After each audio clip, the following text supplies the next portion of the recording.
Now, I really want you to dig deep before you answer this, okay? Are you really gonna tell me that you sat through all of Hazbin Hotel Season 2 and you didn't get this vibe? Exactly, and that's what I'm gonna fix today. But before we get into all of that, hi, my name's Insygnal and welcome to the channel. If you can't do a lot, just do a little and hit that like and subscribe button to show me what kind of content you want me to make. Alright, Siren Heads, with formalities out of the way, I know I'm a few months late to the game, but I could not keep silent about this forever. I have issues with Hazbin Hotel Season 2. There, I said it. It was okay, but there were so many missed opportunities that it just felt so bleh. You know? The symbolism and irony of the ending are not lost on me, I promise, but even with that, the story could have been so much more. So, if you've ever heard of Hazbin Hotel, it's an animated series for adults created by Vivziepop. It follows Lucifer's daughter, Charlie Morningstar, the Princess of Hell, and due to an overpopulation problem, Heaven has now decided to conduct a yearly extermination of sinners in Hell. Charlie's mission is to prove to Heaven that redemption of souls is possible, and that the extermination is cruel and unnecessary. She has a colorful cast of friends, and in Season 1 you're introduced to the Bees. They don't really do anything in Season 1, except just kinda spy, I guess, but they aren't the main antagonists until Season 2. Hey, from this point on, there will be spoilers, so consider yourself warned. Jumping right into Season 2, this season had everything. It had the hype, the ante, the new budget from Big Daddy Amazon, and it somehow still came out so painfully mid. It was super predictable, it felt kind of flat, and the story didn't get very deep. Now, before all the stands come for me, watch to the end and hear me out. I'm going to go episode by episode explaining my vision for Season 2. And I'll try to go slow. You guys let me know down in the comments what you thought about Season 2, and at the end of the video, let me know if you think the original is still better, if you like some parts but not others, blase blase. Let's get into the video! First up, I want to point out what I liked about Hazbin Hotel Season 2. First of all, the energy was good. The songs are always a hit. They're still in my head to this day. Get them out, get them out. One smoothie, please. And you can tell the animation quality dramatically increased with the new budget. I unexpectedly enjoyed Angel and Drag, getting backstory for characters like Alistair, Vox, Rosie, and their relationships to each other, but the story specifically just left some questions in mind. For example, why can't Pinch just leave Heaven? I feel like it was just put out there as an arbitrary rule, and there was never an explanation as to why he can't leave. Like, at all. And it never sat right with me. Why is Vaggie so horny this season?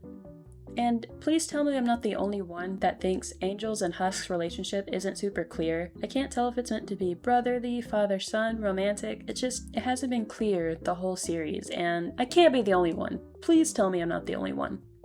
Why is Abel not used in the story? Like, yes, he has this awesome moment at the end, but other than that, he's just a Fall Out Boy cameo. More on Abel's arc later. The Speaker of God. Who is she? Why is she? Where did she come from? Excuse me. What exactly does she do for the story other than have some amazing vocals and help Sarah reflect on her mistakes? Why was the ending so High School Musical? I thought maybe the series would lead more into this is an adult show and an adult plot, but it's so basic. I have some specific callouts for the show that have always bothered me and that I plan to fix. Alistair and Lilith disappeared at the same time. Why hasn't the show connected the two? If you go back to Season 1, Alistair had disappeared for 7 years before returning, and Charlie noted that Lilith had also been missing for 7 years. I will be forming a connection between these two, so stay tuned to see how. It seems the point of the show is to make Heaven look like they don't know what they're doing, but instead of doing that, I feel like the show just confuses its audience more with conflicting information and uses that as an excuse to never really fully explain the lore. I get that the show is meant to be fast-paced, but I feel like it's at the expense of a really satisfying and fulfilled story. In the song You Didn't Know in Season 1, Sarah annotates that there is something that Emily and Charlie don't know in regards to souls getting into heaven, and it was just never brought up again. Why not lean into that narrative for Season 2 and come up with some insane lore that happened behind the scenes to connect the dots? I will be doing this. When is the show ever going to make the connection between Helluva Boss and Hazbin Hotel make sense? I will be doing that throughout the series. Now I'm going to introduce to you the plot points that I think would have made the story extremely more interesting. I feel like episode 1 of season 2 is just fine. It does everything super well. It sets everything up, gives us an update on everyone's roles. Charlie is still Charlieing, the V's are still V'ing. Penn is now in heaven, and now Charlie has to prove it. Oh, and this little guy comes in. I think a lot of the V's presentation is a stab at modern media. Duh, Siggy, you stupid b****. Like I said, we can get into symbolism in another video. But trust us, it was a good look into the V's current operation, and once we get up there, was an excellent setup for the rest of their actions in this season. Overall, episode 1, no issues. I was super excited, and there was a lovely cliffhanger at the end to make us sit on the edge of our seats. I was looking forward to a banger of a season. Moving on to episode 2. This is where I wish that the writers would have been a little bit more bold in their script writing. Let me run you through it. Episode 2 is where we focus back up on the heavenly characters, Sarah, Emily, Lute, and some new characters like Abel and the Speaker of God. We find Penn chained down in a courtroom, getting interrogated, and no one can believe the story that he was somehow redeemed. Also, as a side note, I feel like the plot point about no one knowing the rules for heaven was just brushed over, just like everything else in the series. Then the Speaker of God comes in and determines that Pinchas deserves to be in heaven and that they will take care of him. Now I'm about to get a little crazy, but I need you to stay with me here, it's gonna get good. My first change starts in Sarah's confession.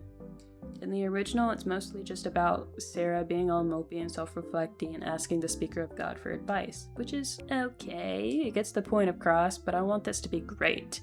Now, enter my version. I have to adjust the song a little bit, so bear with me here.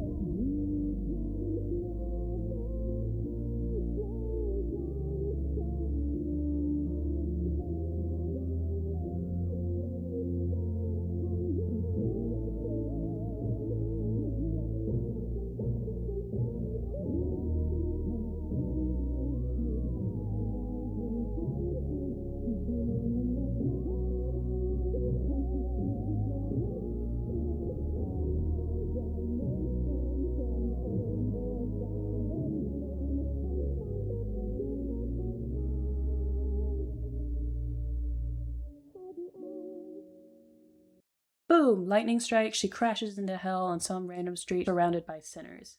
When she comes to, she's disoriented, trying to make sense of everything and where she is. Vaggie saw the flash and went to investigate, finds Sarah being a dummy, getting harassed by the sinners of hell, and starts to bring her to the hotel. They probably sing a song about being fallen angels or something, I don't know, I'm not a songwriter.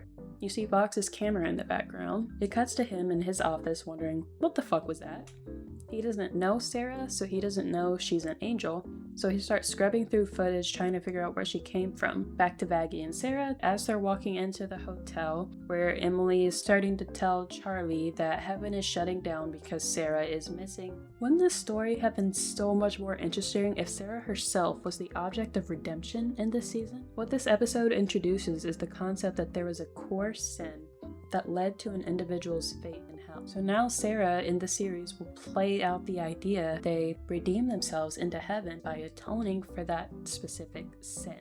This also gives more depth to the Speaker of God because up to this point she's just kind of there. And there's also the question of why can angels just do whatever they want? And now that the Speaker is a character, she comes in and she is the one who imparts justice on the divine. And she did so based on the courtroom scene and Sarah's confession. Now you might be asking, well, who's gonna run heaven for the rest of the story? Emily? Peter? No, you silly goose. With Sarah's absence, this gives Abel a chance to be in the spotlight and to begin a real character arc. Gravity still plays out the same, except I have some gripes about the lyrics while we're on the topic. So after Lute finishes her song, Abel comes and opens the door and he's like, hey, sorry to interrupt your whatever this is, but Sarah is missing. And they start to have this little exchange, and then she realizes she can use him to control heaven and pushes him to take control. With Lute in his ear trying to control his actions and him being the one to learn from Pinchas now, he has to decide what kind of leader he's going to be, and he begins to get frustrated having to make all the decisions for heaven. Abel is the one who puts heaven into shutdown because he's afraid, despite Emily's protest, that Sarah may come back, and Emily goes to notify Charlie that Penn is alive and Sarah is lost. That would have made Abel's solo in the end so much more satisfying, knowing that there was an actual arc to his character instead of just a split-second decision. Abel actually becomes a confident leader of the Exorcist, and all of a sudden it makes more sense that Luke learned over all this time to respect Abel subconsciously. That's it for part 1. Let me know in the comments if you think I'm going too off the rails here, if you want me to animate all of Sarah's confession my way, if you want to hear the rest of the story my way. I'm gonna work on making an animatic of my changes to the story, so let me know if you want to see that. Be sure to like this video, subscribe, and let me know down in the comments if you've ever had any ideas to make Hazbin Hotel better. And between you and me, I think I'm gonna do K-pop Demon Hunters next. Bye!